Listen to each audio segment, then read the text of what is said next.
Hi, everyone. Welcome back to another live. I believe I was looking at the numbers, and we are at our 36th live. So, I mean, obviously the goal would be to go over 50 plus this year, which would just be amazing. We love that everybody's showing up and we can see the audience growing. So we sincerely appreciate you taking the time to be here. This is your first time here. My name is Jeff. I'm the founder and coach at practiceinterviews.com. We have a ton of free resources, including a free desktop app with free courses, lots of free material, and of course, these lives are free. So we love that piece too, to come in here and be able to answer some of your questions. Just so we're aware, it looks like we're having some issues on LinkedIn side. So I'm not sure what's happening there. So anybody, I guess you probably can't see it on LinkedIn side, but StreamYard is just letting us know that. So again, thank you so much for being here. We're going to get to questions really soon. We love questions, comments, feedback, and we love the positivity that we've seen on this platform throughout. So I want to do a quick recap, because I know sometimes I do these funny videos with these funny thumbnails and maybe there's a little bit of a loss of connectivity. But one of the items that we talk a lot about for being and having success in the interviews is, what are the core foundational items for success? And that's what we focused on in yesterday's video: structure, organization, and level of detail. I want you to go and actually watch that video. It's really short. And the power of that video is understanding that just by having a baseline structure, knowing how to organize that information within that structure, and knowing the right level of detail, really, that's it. That's all you need to have success in an interview. Lastly, for anybody here, we're probably going to prompt this a few times. Sometimes I like to get into the weeds and I forget to ask. And so I want to ask, if you like our content, please like this video. If you like overall what we're doing, please subscribe. And of course, the focus is to put comments into the stream today, but if you want to comment on the video afterwards too, we appreciate it. Let's dive in. Okay. Hi, Jeff. I've completed all GC interviews for an FSM role, field sales manager role, with initial feedback being positive. How long does it typically take for a decision? It's been 2 weeks. And you've also been other candidates in the process, and GC seem to have positions still open for applications. I don't know if I'm the first candidate and completed everything successfully. So I think it was, I don't know, a few weeks ago. But again, every time we try and control the process, and unfortunately, it's a terrible thing to say to you, but we can't control the process. What we can control is how often we check in. So I definitely want you to check in. And I think it's an okay question to ask. Was I first? Are there other candidates in process? They can answer those questions. Those are not confidential questions. So just ask away, check in, be proactive, be positive. Those are all going to be great ways for success. Okay. When asked a question on prioritization, how would you manage 30 accounts? What is the interviewer looking for, and what are the items to discuss? Similar question would be, how do you prioritize 2 urgent deadlines? Okay, let's tackle each one. So one of the areas we've seen this 30 accounts coming up is especially in these account strategist roles. It's you walk in day one and you have 30 accounts to manage. And so one of the items with prioritization is grouping, right? How much can we group any like accounts or like clients together? That grouping piece is going to be really important. Impact. So impact will be directly correlated to timeline. So we're going to want to be thinking about those items as well. But it's just organizing the information and grouping and coupling it together. So even with 2 prioritization items, your second question, I'm picking that up here now. So with the 2 prioritization items, one of the most missed questions here is, have I ever done either of these items before? Because in reality, what we want to do is we really want to tackle what we've done before first, because then we can just get it done, get it off of our plate. It's that whole philosophy of just tackle something that can be done quickly and easily. Now, that doesn't mean that the 2 priorities both aren't significant and large, but the reality is that we want to understand that historical data for how we move forward. And that would correlate back to your first question too. of the 30 accounts, did you have established relationships with those people? Did you have established relationships with half of those accounts? Not half of those accounts, et cetera. That historical data piece, it's just a piece that I continue to go back to time and time again. And I think it's really valuable. Okay. I'm interviewing at Google. When do I bring up my pregnancy? I'm 6 months in. This is a very, very challenging scenario. And my recommendation always is tell them after they want to hire you. I know that that may feel difficult, strange. It may feel like you're not doing the right thing, but what I don't want is I don't want bias to be introduced into the process because you're pregnant. And that's not fair. They should hire you if you're the best candidate, whether you're pregnant or not. And I actually had this scenario happen with a recent client, and it was the same exact scenario. They were about 6 months pregnant. They did not introduce this data point until they got the offer and were in that stage. And while the company probably wasn't extremely excited about it, they were understanding. And obviously, in today's landscape, it can be a little bit easier to hide this item because a lot of our interviews and most of our interviews are being done via video. But I would say wait until you get the offer. It's a very, very sensitive subject. And so you just want to introduce, once you get the offer, you want to introduce it with graciousness, kindness, show lots of flexibility. But it's always, and obviously, a very tricky situation. You have around 1 year experience in an AM, but 10 years overall. When you apply for account manager role through Google referral, you never got a call. Am I overqualified? Well, no, you may not be getting the call because you don't have the relevant experience for the role, even if you're referred in. So overqualification is typically overqualification with years of experience in the specific space.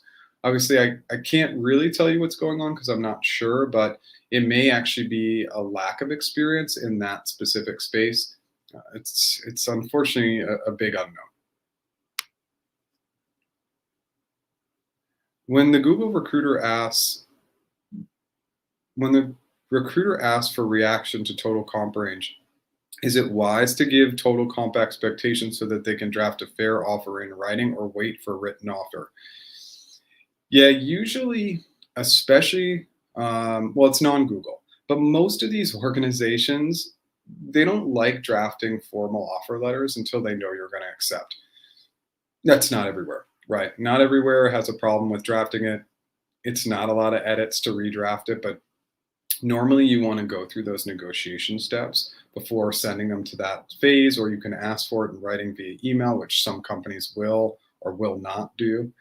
So yeah, I think it's really fine either way, but I would say try and negotiate before getting the written offer. I usually find that to be the more valuable approach. What is a good way to answer, how did you work with someone difficult, or tell me about a time you had a conflict? Give an example. So, of course, I'm not going to go into my own example, but this came up with a client yesterday. And this is a great question for figuring out the structure of how to answer these specific types of behavioral questions. So if you get a question about difficult person, failure, conflict, any of those types of questions, it's really critical that we introduce the situation. We introduce the conflict or what was happening right in the situation. So we get to the conflict really quickly. We get to that difficult person really quickly. A lot of times there's a lot of context and buildup, and it takes a minute or two to explain the whole situation. It's like, this is my time as a technical recruiter focused in on cloud at Google, and the conflict was with Bob. And Bob and I specifically had a conflict over sharing a candidate, and we needed to resolve the issue. Let me tell you about the actions I took. So we're really getting into that conflict with Bob right away. I mean, it's coming within 15 seconds, 20 seconds into our answer. Then the two other prompts that don't always come. We're obviously going to talk about the actions we took to overcome the conflict, but if it's not asked, I always want two additional items. I want learnings and applied learnings. So what I learned was I probably could have had better communication on the front end with Bob to make sure that we never even got to this stage. And now when there's any sort of discrepancy or any sort of situation where it's not clear whose candidate this belongs to, I actually have a documented process for how I handle these items, and now I apply that every time. So applied learning, and get that conflict right out in the situation. It's going to create massive success in these answers. It's not about the setup, it's about what you did for success. Sorry, I scrolled way ahead, which I continue to do on StreamYard. Okay. Okay, thanks for doing this. Absolutely. If given an offer, what is the best way to tell the recruiter you're still waiting to be interviewed by other companies, including some first rounds, and you want to wait till decide until after those are completed, which could take 1 to 2 months? Unfortunately, this is not an effective strategy. If a company is ready to make you an offer, it's unlikely that they will just wait some arbitrary amount of time to actually present that offer. They're going to move forward with other candidates. They're hiring for a reason. So you need to be really careful in this item. It depends on your interest in this first company. Like if out of the gates, this is a company you're really interested in, I would strongly consider the offer. If you're not that interested, then you could say, I have some other interviews coming up, and if that means that you need to look at other candidates, please do so. But actually asking them to wait months, it's a relatively unreasonable request. And if you had made that request to me as a recruiter, I would actually probably remove you from the process and just say, it sounds like the timing's not great. We appreciate all your time, and we'll revisit you in the future. So be really careful. You might lose an opportunity by using that language. My best guess, and I'm just assuming, is that you're not that interested in that first company.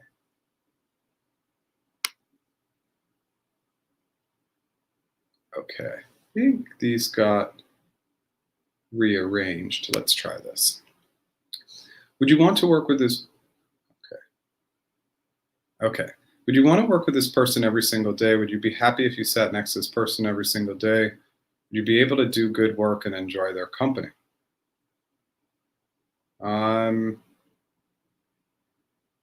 Okay, so I'm a little confused, but let's go to the second point. Can you suggest specific topics I need to cover before the interview? So going back here, I'm imagining that you're thinking about this in terms of, like maybe the manager or other teammates. I mean, I think these are important things to think about. I'm going to have you come back because there's no context here, so I'm a little confused. And then can you suggest any specific topics you need to cover before the interview? That's everything. Right. I want you to really focus in on getting your behavioral examples down, creating go-to clarifying questions and frameworks, pre-planning solutions, and practicing with humans. That's going to be most beneficial. Okay, yeah. So a little bit more context. I know that a lot of questions come in immediately, and so you might have to wait to get an answer, but a little bit of context would be helpful, and I'd be happy to answer your question.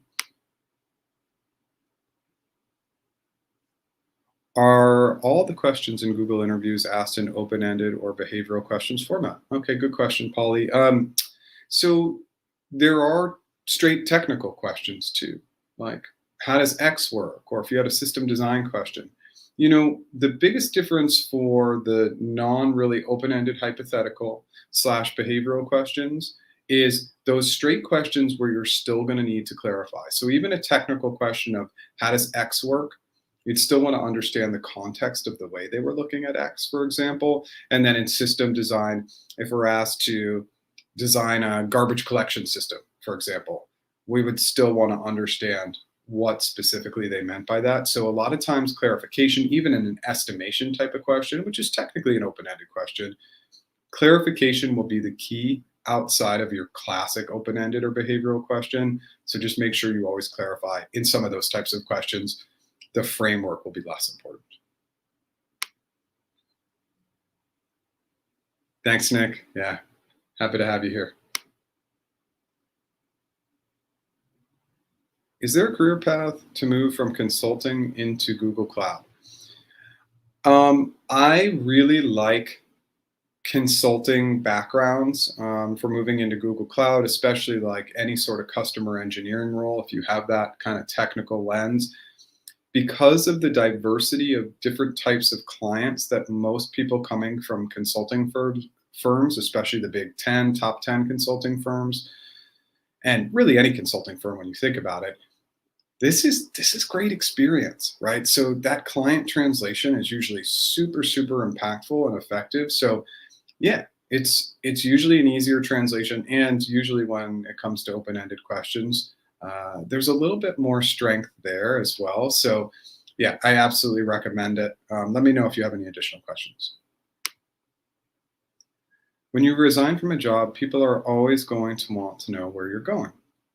For Google, for example, do you think there's a risk if you told people? I don't think so. I mean, you want to make sure it's signed, sealed, delivered, everything's been done, background check, everything's been passed. You just don't want anything funky or weird coming up. But once it's all been said and done, I don't see any challenge with it. Now, I think that some people might disagree with that.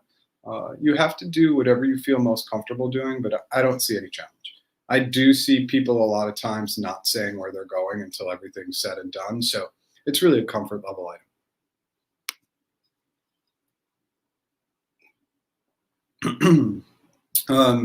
So this is a great question. There's so much misunderstanding on the refreshers. And one of the items that I think we really need to introduce about the refreshers is a couple items. First of all, they're good. Refreshers are strong. Nobody can tell you the range, not the recruiter, not anybody, because refreshers, there's a pool of refreshers, and hiring managers have an incredible amount of discretion when it comes to refreshers. All I can tell you is that at each level, the refresher bands go up, which is not surprising, right? But I even hear recruiters saying the band for this role is this. That is a very, very slippery slope. With manager discretion, they have a lot of flexibility to go up and down. And I saw this happen a lot at Google. Colleagues of mine at the same level, same role, where they were getting double the refreshers I got at the same level of expectation. So, are the same performance review. So, again, there's just so much variability. Can you negotiate refreshers? You cannot. Thank you. I appreciate that. Okay, so we're 17 minutes in. If you're in and you're enjoying the content, if you just hit that like button, subscribe button, we love that. Thank you so much.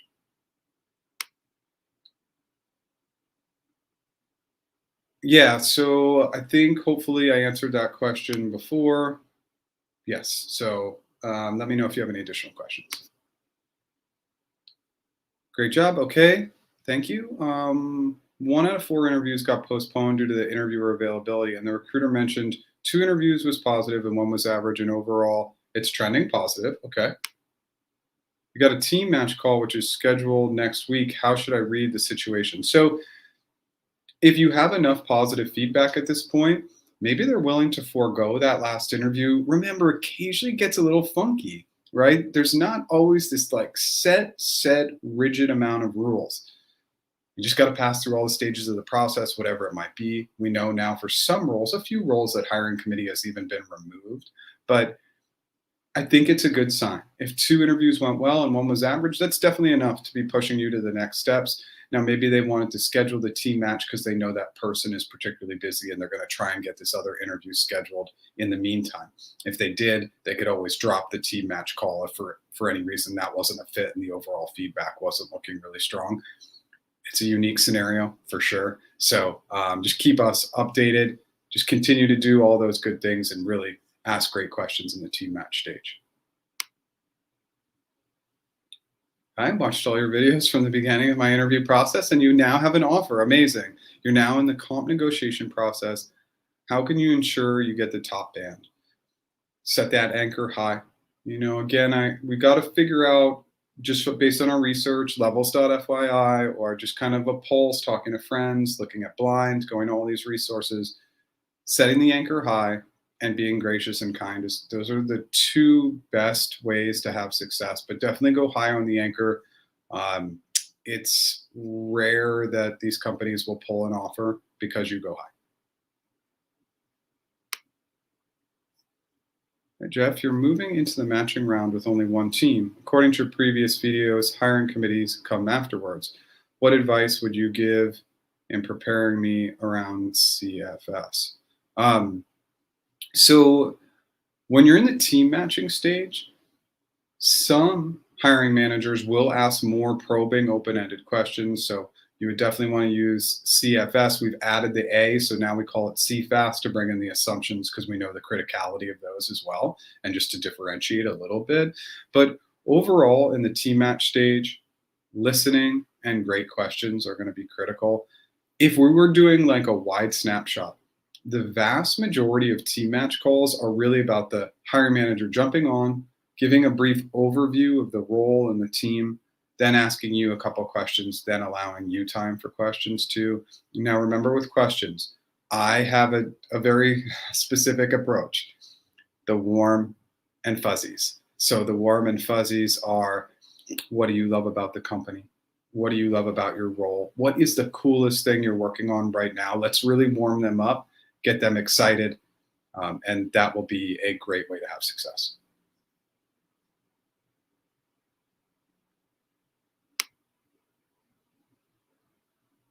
Okay, you had a phone interview scheduled with Google a few months ago. Date and time was set, but you had to postpone it for later. When a different recruiter reached out a few months later to set up a new interview, they told me I would go straight to the virtual onsite and skip the phone interview. What could have caused them to change their minds about the phone interview? I don't know. You probably had enough data. Maybe, I don't know, maybe you've interviewed in the past. Maybe it was just a strong enough fit on paper. Remember, what COVID has allowed is it's allowed them to have a lot of flexibility in the process. It's allowed them to do whatever they want to do as long as they get that data, and that data again correlates in the end to making you a hire. It's a good sign. Yeah, we want to get past that interview and just get into the full process. So I wouldn't read too much into it. I would just get excited and obviously do the preparation you need to have success. Sorry, everybody. You know I'm going to caffeinate and hydrate a little bit. Okay. Okay, you already know you were the first one to complete the process and been told others are way behind. I also checked in last Friday and the recruiter said she may have an update this Friday following her return from vacation. I also asked the recruiter when I checked in whether internal client references will help, and she told me not at this stage. Okay, well, that's surprising because you just want to get in front of those internal referrals as soon as possible. Now, remember, we actually discussed this last week. If you are going to provide names, make sure that those people are going to say great things about you, because how much it helps is a little bit, how much it hurts can be devastating. And I saw this happen where people would provide names and then they'd get a bad referral. And obviously this is just like par for the course, but they get a bad referral and that was it. That was the end of the process.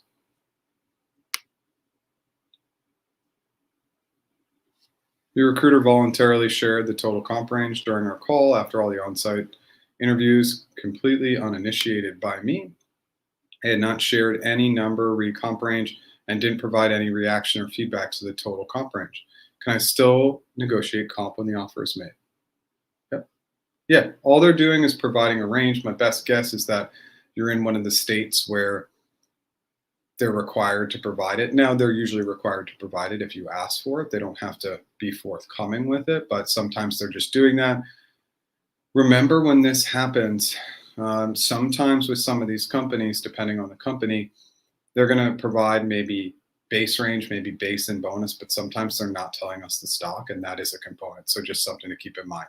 But absolutely, just because they've presented numbers does not mean you cannot negotiate. We've had only 3 rounds of interviews scheduled for the scale specialist role.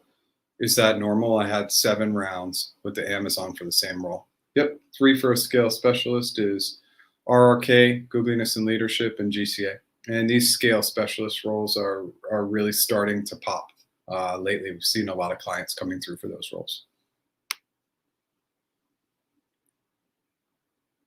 Okay, so we covered that.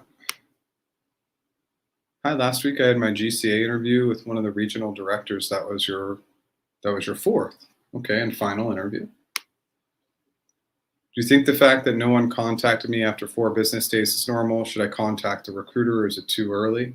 Go ahead and contact that recruiter now. But that's not surprising, especially at the leadership level. Sometimes it just takes a little bit of time. It just takes a little bit of time for them to get it in. I see practice interviews officially. So anyway, sometimes we like to have a little fun in this. So I'll step away.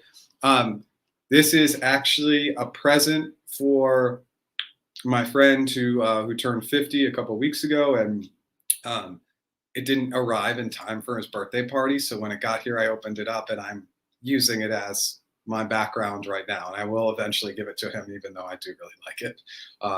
And Iric and I are both. Iric's in Boston, and I'm originally from Boston.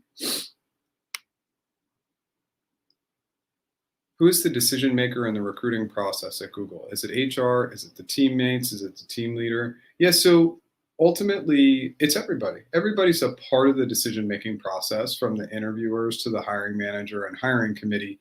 Now, hiring committee is the ultimate decision maker. They're the ones who decide whether you go to the end of the process and make it into the compensation round and ultimately get an offer. So if we're really breaking it down, hiring committee, and if there is no hiring committee, then it would be more of a hiring manager decision, team decision. Is a star format most applicable to this question? Tell me in 2 to 3 paragraphs about the marketing strategy or initiative that you led that you're especially proud of. Yep, star method. Asking for 2 to 3 paragraphs is interesting way to ask the question. But if you were to think about those 2 to 3 paragraphs, think 3 paragraphs. 2 of those 3 paragraphs are going to be the actions. The first 2 sentences of the first paragraph are the situation, and last 2 sentences are the results. Really focus heavily on your actions. Interviewing at a FAANG company, moving to Onsite, there is a different role within the same org but different team that you feel you're a better fit for. Introduce that concept. Okay, let me go to the second one. Should you apply for the other role? Inform the recruiter that you're also interested in that other role. Yeah, so this is a great question for the audience. So when we're like in the interview process for a role, but something else pops and we're really excited about it, introduce it to your recruiter and just say, hey, look, X role came up. I'm really excited.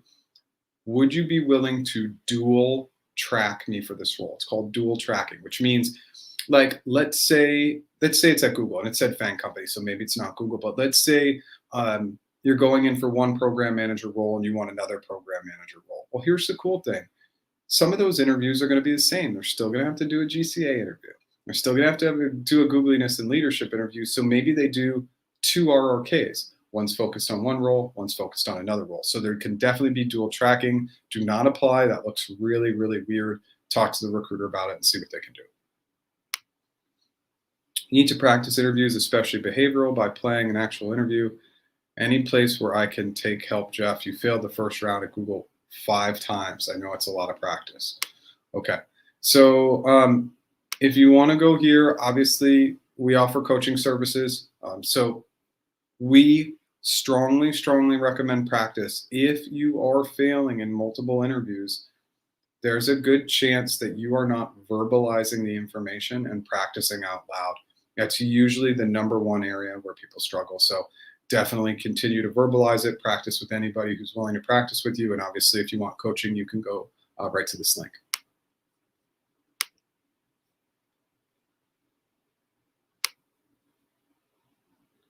Your recruiter mentioned that her focus is on a certain team, but the teams that she scheduled for team match calls so far have been with other teams at Google. Should I be concerned that her group hasn't expressed interest to do a team match call with me? You've already passed the on-site stage. No, that's not concerning at all.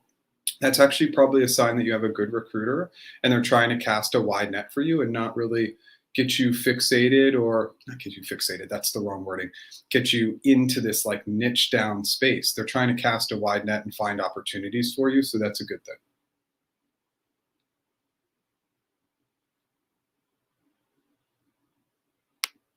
So I'm going to throw that back up there again. We answered that earlier on. One of the items that I probably should mention in these streams is I'm behind. I'm always working behind. So if you throw a comment in there, I'll get to it. Sometimes it just we're always on a little bit of a lag, especially when we first hop on and there's a ton of questions in here. So the number of questions is probably going to be a little bit less today, just because there's something going on with LinkedIn where it's not connected. So I will definitely be able to get to everything today. Okay. We have a final round interview for technical sales engineer role on Friday. They said they're assessing communication, ambiguity, complexity, collaboration, and balancing multiple stakeholders. Previous interview was a presentation to a mock client, which had lots of technical questions. Should I expect this interview to have technical questions too, or will it be more behavioral? There's a lot of flexibility in the types of questions they ask, so it's actually interviewer specific. So you may get a lot of behavioral questions, you may get a lot of open-ended questions. The most likely scenario is that you're going to get a mix, behavioral, open-ended, maybe a couple technical questions. Expect the mix. That's probably going to be the best way to have success. But just know that interviewers have a lean. And so if I was going to interview you, I would always lean open-ended. I don't think that's surprising. I love open-ended questions. Behaviorals do serve a great purpose, and I think they're very important questions, but it just really depends on the personality type of your interviewer. I made an interview with the director of Google for which I intend to work. He made me a reference for the position. It's been almost 2 weeks. I have no news. Should I follow up? Yeah, now's a good time to follow up. What are refreshers? Okay, good question for anybody who's not aware. One of the best perks of some of these big tech companies, especially when I look at it, it's kind of like the Facebooks, the Googles, the Apples of the world, is that they offer refresher stock. So what does that mean? What refresher stock is refresher, depending on the organization, usually comes at bonus time. And refreshers are typically 4-year grants. So why refreshers are so important, let's work with some basic numbers. Let's say you're working in your job and you get a refresher grant of $40,000. It means that they're adding $10,000 to your comp per year in terms of stock.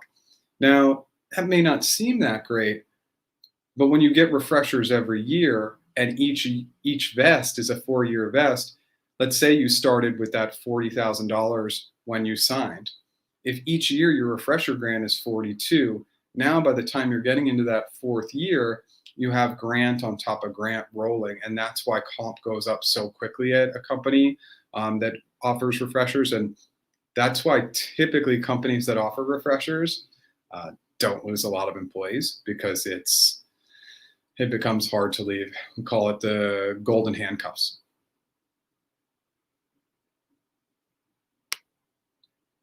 Okay, cool. Continuing your last question, to move from the consulting into cloud, what are the key elements to include in my resume to really grab the recruiter or hiring manager's attention? I think everybody knows I'm a big fan of the summary section in the resume. Let's imagine our audience. They have very limited time. Put those key items right at the top of your resume. 5, 6, 7 bullets that are very connected to the role, maybe some responsibilities or qualifications from the role that you actually have. Put those in a bulleted summary.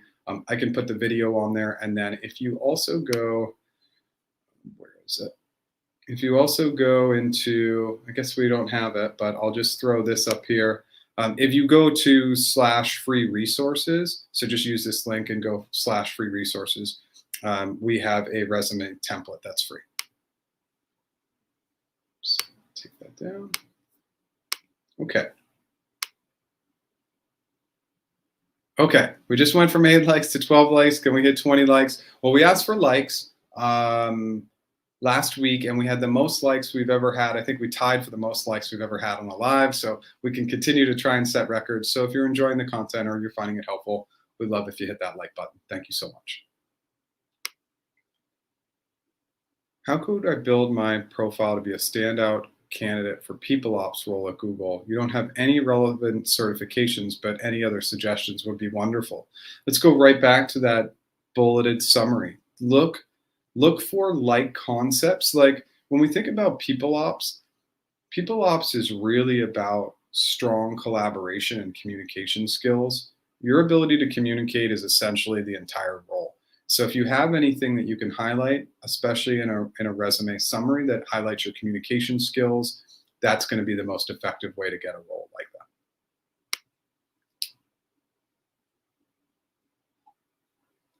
that. Okay. You had 3 rounds of an interview with Google recently. The one with the hiring manager didn't go that well, and he seemed disinterested. He specifically mentioned that they are also considering local candidates. The other rounds went well. I haven't heard from HR for more than 1 week. How should I read this situation? Okay, looks like that got duplicated. So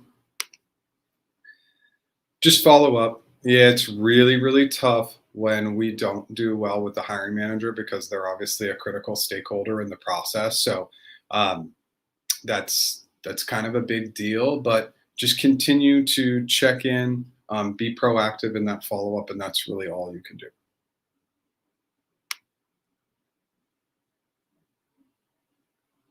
Okay, so you're headed to the team match stage. The team match is a total wild card. I can put the video that I did in there, but just be ready for anything. Be ready for straight interview questions, be ready for no questions, be ready to ask a lot of questions. Listen actively and bring great questions into that conversation. That's all you can do. And the other one kind of interesting fact that I wanted to add is just make sure that you don't have a hard stop at the end of that half hour. Make sure that you block off an hour on your calendar. So if they want to keep going, you can as well.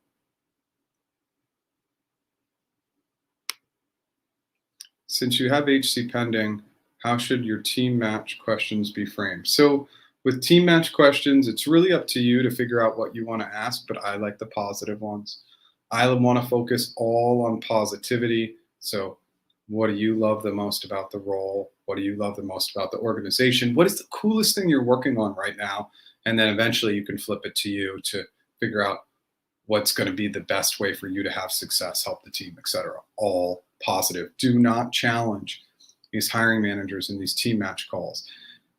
Some people won't like that advice, but you want to make sure you have a very, very warm and engaging conversation. And then if you're not sure, then after they decide they want to hire you, say to your recruiter, Jane, say, hey, Jane, like, I'd love to have one more call with the hiring manager. Then come and ask some probing questions. Some people would say, hey, some hiring managers might look for really thoughtful probing questions. Sure, just make sure that they have a really positive lean.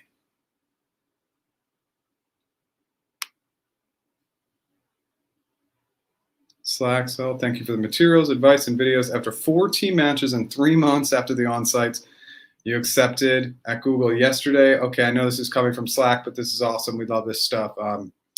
Yeah, it's just really amazing when people can stick in there for the team match stage because sometimes it just takes a long time. So you just have to be incredibly patient. You need to learn Photoshop. I don't believe that anybody would argue with that statement. I really need some professional editing. But yeah, the thumbnail yesterday, I was playing around with a little bit, and I'm not the biggest fan of Photoshop, obviously, and the thumbnails are something that I need to continue to work on and build. So thank you for the feedback. I appreciate it. Yeah, we'll continue to make better thumbnails. I've been trying to play around with it a little bit. The thumbnails aren't the best, so I appreciate the feedback. Okay, you lucked out and somehow managed to get a competing offer that had a comp negotiation with Google go a lot faster.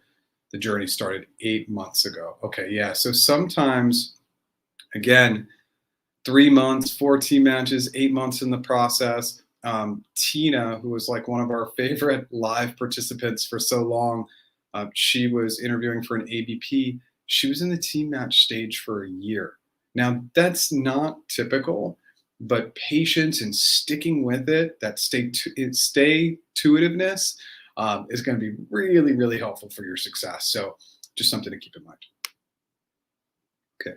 With thousands of resumes applied for a particular open role in the career section, how does a recruiter select which one to view? Is there some kind of tool or score attached automatically?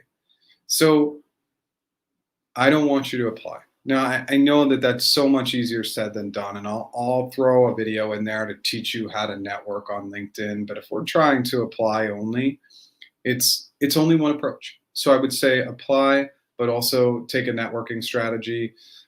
The way that Google is constantly changing their process for looking at resumes, it's always changing. So I don't know what it looks like today, but all I can tell you is that it's something in the like 3 or 4 million at this point apply to Google every year. I don't know. It's a crazy number. So will your application get lost in the weeds? Yeah, there's a good chance.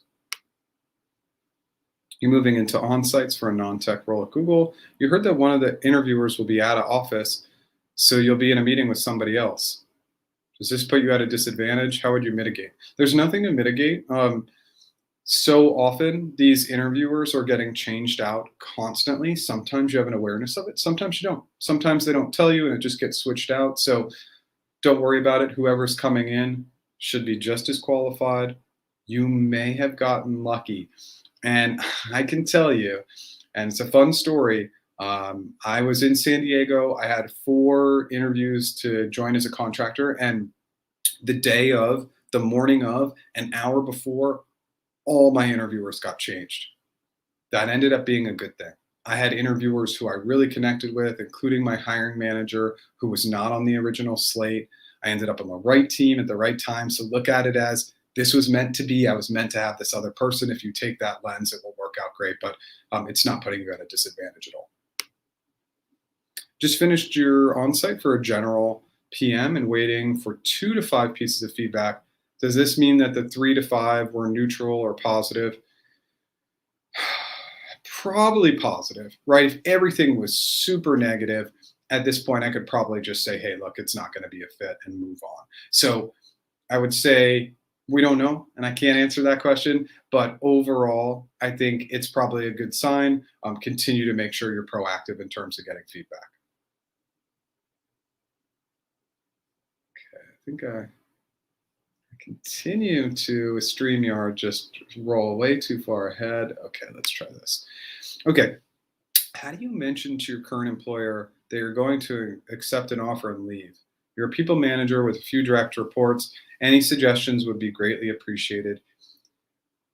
Please, just for anybody who's watching, if you are going to leave your organization, just make sure everything is signed, sealed, delivered, done, background's done, everything's done, you're ready to go, because I just have heard way too many nightmare stories of everything not being completed, and then you never get the offer, and then you're in this weird situation where you've resigned and then you kind of want your job back. And so as a people manager, just make sure you do it really professionally, and then don't even give your current organization the opportunity to give you a counteroffer. You're leaving for a variety of reasons, so shut it down. And if they say, if I could come back and say, you know what, Sue, it's been a great experience. I'm so appreciative of you as my lead and everything I learned from you. I've made the decision and I just want to work on a transition plan. That's what you should really focus in on, those conversations.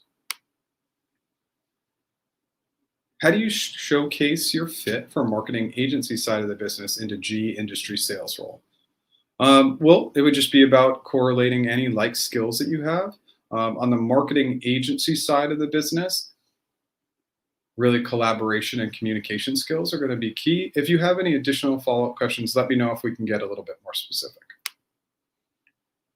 Could you explain a little bit about scoring patterns from 1 to 4? Do they rate in decimals as well? And how does the panel or HC reach consensus in a case of variance? Great question. So this actually doesn't exist anymore. So it used to be ratings were on a scale of 1 to 4, and it was 1.1, 1.2, yeah, up to 4. The challenge is that everybody looked at those numbers differently. So what they did is they changed the process to be SNH, strong no higher, NH no higher, LNH, leaning no higher, LH, lean higher, H higher, and SH, strong higher. So it was like more just thinking holistically about what was happening in the interviews and then them giving a snapshot, say, hey, I'm leaning higher, or this is definitely a hire, a strong hire, definitely a no hire. So by removing the scoring system, they actually removed a lot of ambiguity, and I think it was a much, much better system. So that's what it looks like. No, there is no preference from RRK to GCA. They're really looking at your overall feedback holistically. Google reached out for a second time. Last time you didn't reach hiring committee. The feedback was not strong, and I was not precise in the open-ended questions. Why would they reach out again? Well, clearly that first time you had some good skill alignment. There's probably something in your background that's just a really good fit for the role. And just because you didn't reach hiring committee doesn't mean there's not some good nuggets in there. So there probably is some good feedback, even if you got one of those ratings like leaning no hire, for example. Yeah, that's all right. Maybe that happened 6 months ago. Maybe that happened a year ago. Maybe they want to give you another shot. Maybe you got a promotion in that time. There's something that's strongly skill aligned. And just because we don't make it to hiring committee, it doesn't mean our feedback wasn't good. It just means it wasn't strong enough to make it to that stage. So I think you're in a good place. I hope that helps. Sorry, caffeinating, hydrating. Okay. Thanks for the wonderful Q&A. You're moving to the team match. Is there a final round after where you'd come on site? Nope. The team match stage is the end of the process, but you still got to pass hiring committee. Currently, companies are hiring in a large number. Many of your friends got an interview call from Google. Do you think hiring is going to slow down in the near future? This is crunch time. And so one of the things that people don't see externally, and I can talk Google specifically, but it takes them so long to get it together on headcount that like actually January, February, and March are pretty slow. The hiring really ramps in Q2, but this is where it gets crazy in terms of hiring. These hiring managers want to make sure that their headcount gets filled this year. They know how long the process takes. And so it really starts ramping up and going really, really fast now. So July, August, September, October, even November are some of the busiest hiring months. And we see it on our end. We get crushed with clients this time of year. And so from my experience, this is the busiest time to hire. People think the summertime isn't busy, but it is. But as we go August, September, October, even November, those are going to be crazy hiring months. It's going to be super, super busy for these companies. Thanks all for your guidance. HC reviewed after all 4 rounds and asked for another round to discuss aspects not covered in the JD in the previous rounds. They're going to schedule another round on an urgent basis. Is that good? How to prepare? Yeah, I mean, you don't want to do another round. You just want to pass. But the best way to prepare is to get a little bit more feedback and information from your recruiter to know exactly the focus areas. What do they specifically want to focus in on? I know you mentioned a couple of items, but a little more specificity would be helpful because just not covered in the JD, like that's not very helpful information for you. You do have to crush it. If HC is coming back and saying, hey, like, sorry, it's not enough, you cannot get even a lean hire. You really have to get a hire or a strong hire in this last interview. It's not to put more pressure on you. It's just an awareness item. G&L is scheduled next week. How should I go about preparation for this round, and what kind of questions can I expect? Can you suggest any specific topics you need to cover before the interview? So I'll go here, and I'm going to throw you right into our question bank.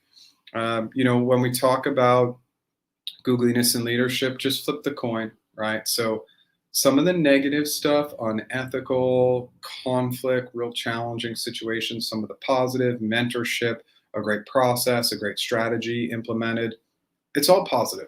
Conflict is positive because it's an opportunity for us to improve our communication skills, how we handle process. Something unethical, it's an opportunity for us to push back and say no. So go into our question bank. We have a ton of questions there for you, and hopefully that will help.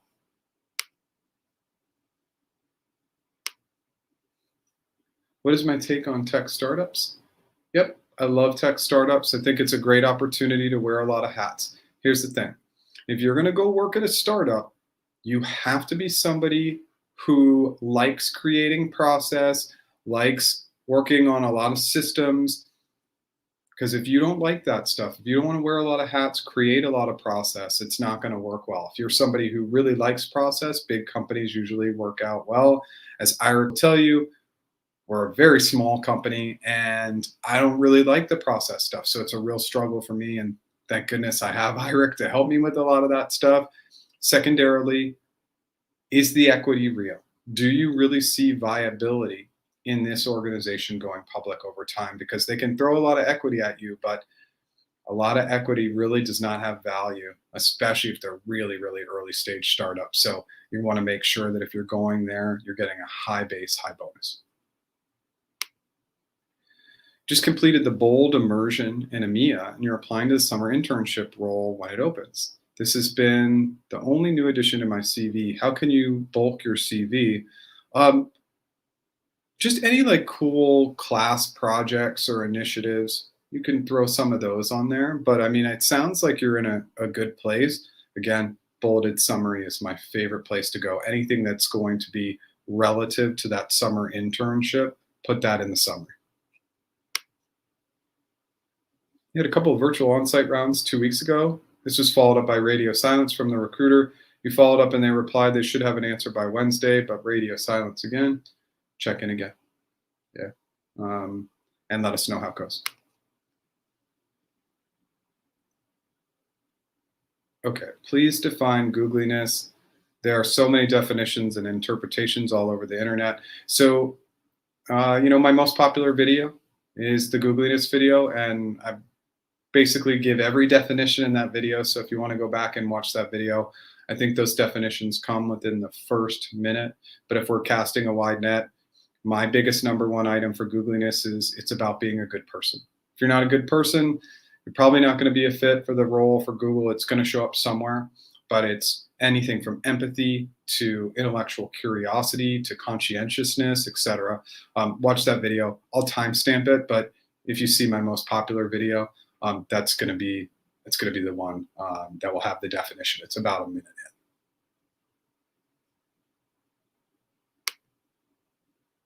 Oh, sorry, I didn't see the second part of the question. So just check in, and that's what I want you to do. What type of questions will be asked in a team match stage? I cannot answer that question. I have no idea. It's the wild, wild west when it comes to team match. You could be asked GCA questions. You could be asked no questions. You could be asked only role-specific questions. You could be asked open-ended questions. You could be asked behavioral questions. They might just ask you to ask questions the entire time. That would be my strategy. If I was your hiring manager, I would come in and I would say, what questions do you have for me? To see how much research and preparation and planning you had done. And then I would casually say, okay, let me tell you more. But I would really try to throw you off a little bit to see how you responded and reacted. So nobody can tell you. You just got to be prepared for anything.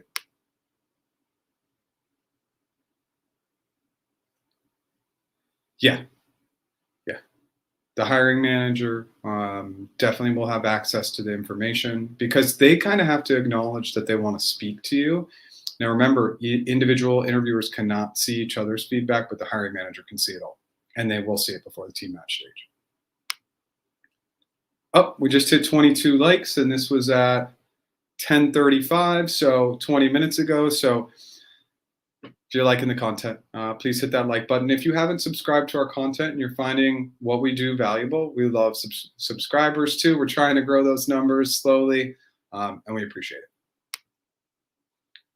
Okay, you made it to your third interview with the manager from another area. 2 weeks have passed since then. You have no news from the recruiter. Should you send follow-up emails? How should you do that?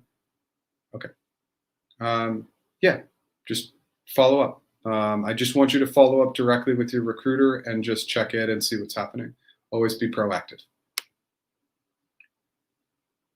Is it a good idea to reach out to same recruiters again in Facebook and Google after some time for the same role given you were not selected earlier?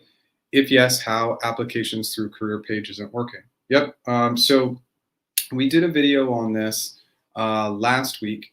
And if you go into that video, I'll timestamp it, but just look at last week's video I actually have the template for how you're going to go about doing this, but it's just an important item to note that we want to do this. If we get rejected in the interview process, we want to do this right away.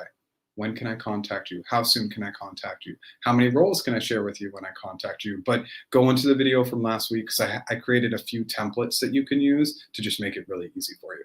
And I'll put that in the description. Sometimes it just takes me a while to timestamp everything in these videos. So I just want to encourage you to go to our YouTube page and find that. Jeff, I'm available for you in case of thumbnails as a token for all your free resources. Okay, Eirik, take note of that. Yes, we have suggestions on designs. I mean, we want your suggestions. Like, do you guys think I'm losing like thousands of people because my thumbnails are not that good? There is a lot of science and data to say that when the thumbnails are not great, that actually attracts people in. The thumbnails are not perfect and they obviously need some work. So we love the feedback. Feedback is really, really helpful for us. So even on this platform, on the live, throw it our way. We appreciate it. Hi, you'd like to join Google. Okay, Sarah, cool. We'd like for you to join Google too, if that's a company you want to join. And glad to have you here. And we hope that some of the advice is helping you figure out how to navigate, how to get into the organization. If your first on-site Google interview is coming up for a TPM position, is the first interview going to happen system design, RRK, or GCA? Think about that first interview for any program manager or technical program manager. It's just going to cast a wide net. It's going to cast, it's going to look for technical skills, usually technical in your specific domain. You might have a straight technical question and then definitely program management questions. No system design, no GCA. You can't really do system design in a phone interview. It would be really hard.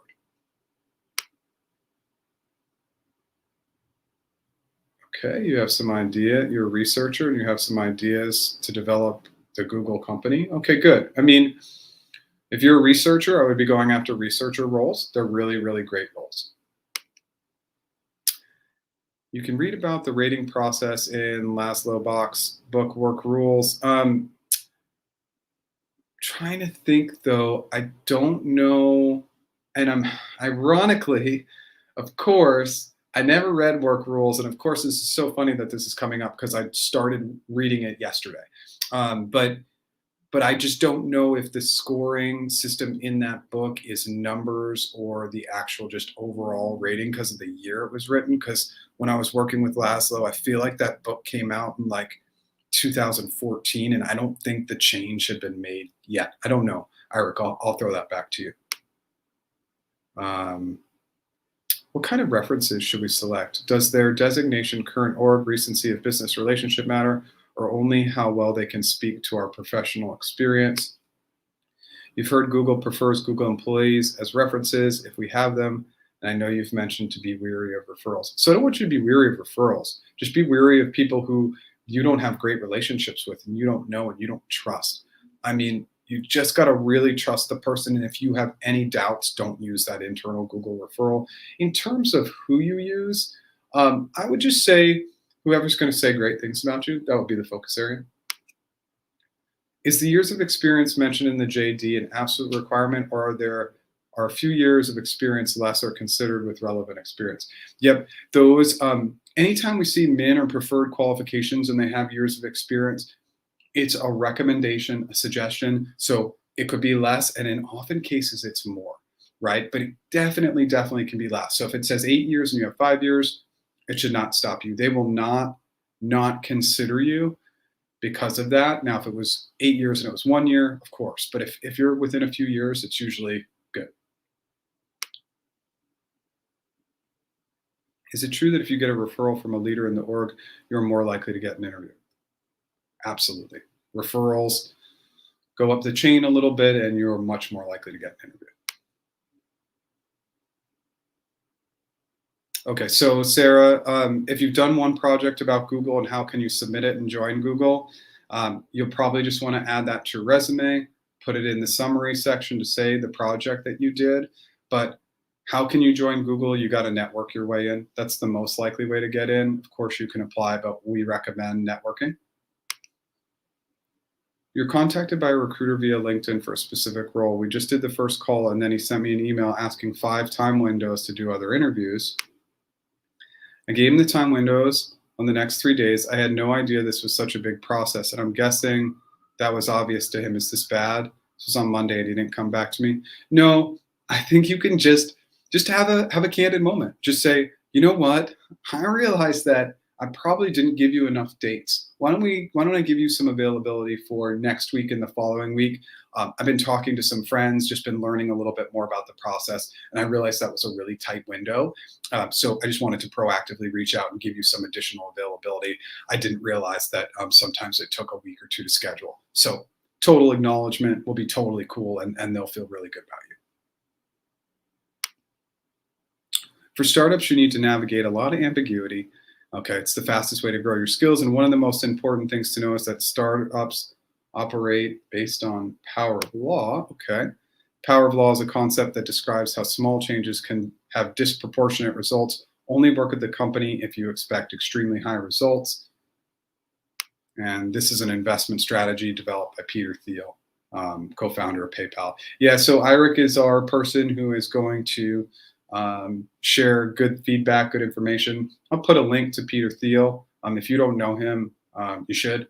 I can put a link to just kind of him and his background in the YouTube description. And Eric sold his first company at a very young age, so he should know. Okay. Will SWE apprenticeships get a say in team matching, or the teams auto-assigned? So when it comes to SWE team matching, there's definitely like a, hey, I want to work in X area. So you can definitely talk with your recruiter or anybody in the process to say, you know, I'm really interested in AI and ML, or I'm really interested in search or whatever. So can you say the area that you're most interested in? Of course you can. Does that mean that you'll actually get put and placed in that team matching stage? Maybe, maybe not. But yeah, you should definitely be picking some of the areas that get you excited, and then hopefully there's alignment there. Your GPM on site didn't consist of a Googliness interview. It was placed with mostly product design and insight. Does this mean that they were able to identify the traits from the PM phone recruiter call? That should, Googliness and leadership interview should be part of the process. So I would just double check with your recruiter to understand what's going on. It's been 3 weeks since your recruiter told you that they want to move forward with your candidature at Google. Approximately how much time does it take to hear back, and what stage might you be at? Just follow up. Now's a good time to follow up. Just send a nice email. Yep, thanks, Eric. Jeff Sipe, we got 1 dislike. Can we get some more likes? It looks like we have a Yankees fan. Oh my goodness. Yeah, this putting the Boston stuff in the background can be a negative, but I actually don't mind dislikes. And, you know, again, we don't need to go into a long conversation about this, but one of the most important things to understand when you're doing anything is that dislikes are okay. Not everybody's going to like what you do. And actually, if you read all the information and data out there, dislikes are really good, because it means you're taking a stand. You actually have a concept or an idea, or you're taking a stance, and taking a stance is important. So I don't mind dislikes. They don't bother me. It just shows that I'm taking an approach that not everybody else agrees with. Kind of like it. Because, and I'm not telling you to put dislikes on there. Of course, we want the likes, but it's so important to recognize that not everybody's going to like what you do. And for anybody out there who's listening, who maybe you are running your own business, or you're considering going into one of these FAANG companies, but also doing it on your own, you want people to disagree with what you're saying, because that means that you have a voice, and you're taking a stance, and you have an opinion. But hit that like button, please. Thank you. Okay. Eric, thanks for the insights. You'll be in touch soon. Jeff, any insights on how many candidates do hiring managers do team match calls for? Great question. It's a total unknown. Let's say, Nick, you and I have a conversation, and you just crush the conversation. I'm like, oh my goodness, this is a match, and you're the first person I spoke with. I'm the type of person who's not going to wait around to talk to somebody else. I don't want to lose you. So I would just say, yep, you're good. Do you agree? I would even tell you in the phone call, I would say, Nick, this looks like a great fit. Are you ready to move forward with me and my team? So It really depends on the personality type of the hiring manager, but they know that, especially for the good candidates, that it's very competitive. So I don't know, it really, really does vary. So I can't really answer that question, but I would say most hiring managers are probably going to make decisions pretty quickly, would be my best guess. You're going to appear for your first on-site interview with the TPM for Google Payments team. What are some ideal questions? Okay, so again, with TPMs, you are going to have a little bit of the technical domain side. So on the Google Payments side, it's going to be interesting because we've had a couple of clients for those roles, and we've seen a real push towards collaborating with other teams that are kind of unique. This TPM role will stretch a little bit, but you're going to get your classic RRK that's going to be program management, domain specific.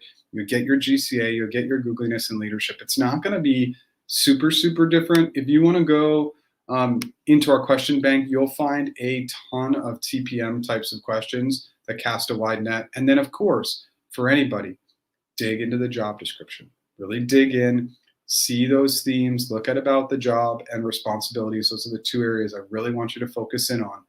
What are the key themes you see? And that will help you personally identify some of the questions that are going to be asked.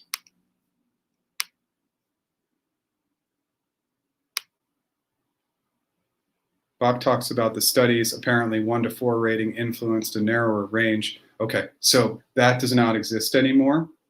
That's gone away. So now it is more of like a feeling rating. And I believe that they got rid of that rating because I know that book came out. I remember being with Laszlo at Disneyland, and he was handing out his book to everybody. And I believe that was like 2014. So I think the change happened in like 2015, 2015 or 16. I want to say 2015. How do you recommend setting up interviews with 4 different companies around the same time? What if some of the companies take a month or more to respond? How do you manage the ones that respond first and the ones that respond later, especially in holding off some offers? You still have interviews with some of your dream companies coming up. It is almost impossible to align all this perfectly. You just need to be in constant communication with all the companies to say, here's what's happening at X, Y, and Z. So the more proactive you are in communication with your point of contact, whether that's a recruiter or a hiring manager, the better. Keep everybody in the loop. But if you're interviewing for that many companies, it's probably not going to all align. You want it to align with at least a couple, but 4 at a time is difficult. In terms of scheduling, try not to schedule back-to-back days, have at least a day in between. That's going to be really good for your brain. Hey, Jeff, been approached by a competitor for an SE role. I'm still early in my career. My latest job is the only one I've been in for a few months. How do I express reasoning for wanting to make this move? You're excited about the company that approached you. You think it's a great opportunity. Even though you're early in your career, you're still open to exploring opportunities. But if you were reached out to, then they've proactively reached out to you, and you can always just mention, kind of falling back to saying, this is a company I've always been interested in, and that's the reason why I'm willing to have the conversation. You've been working for Google FP&A through a vendor for 5 years. There's an FTE opening for which I'm a great fit. What other factors should I consider when going after this role, as I'm familiar with hiring committee and the roles and responsibilities? That's an internal communication question. If you've been a TVC for 5 years, you need to be communicating your interest in this role and be talking to the critical stakeholders for the position. You have a huge, huge advantage by being internal and having all this internal experience. So you need to make sure you're pushing to get yourself into the process. Again, it's an advantage to be internal in the organization. So make sure you're pushing appropriate people to make sure you're part of the process. What is a good example for tell me about a time you failed? I sometimes feel like my example makes me look like a hero. And then when I tell them how I fixed the issue, and then it's not authentic anymore. It's authentic if it's a real example. Remember, the biggest thing is we want to just focus in on the positivity. We don't always have to be a hero. And these answers don't always have to end perfectly. But the goal of these failure questions is to see the opportunities, the learnings, and applied learnings. Those are going to be the critical items for success. Okay, it looks like we're coming to an end a little bit early.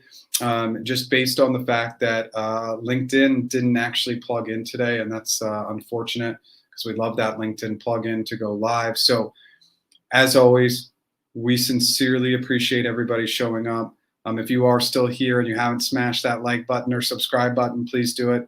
If you feel like you're getting value out of this session, we appreciate all of you showing up, and we will continue to show up here on a weekly basis. I will have one break coming up in September because I'm going to a YouTube conference, and we'll let you know about that beforehand. Thank you guys so much for being here. We really appreciate it.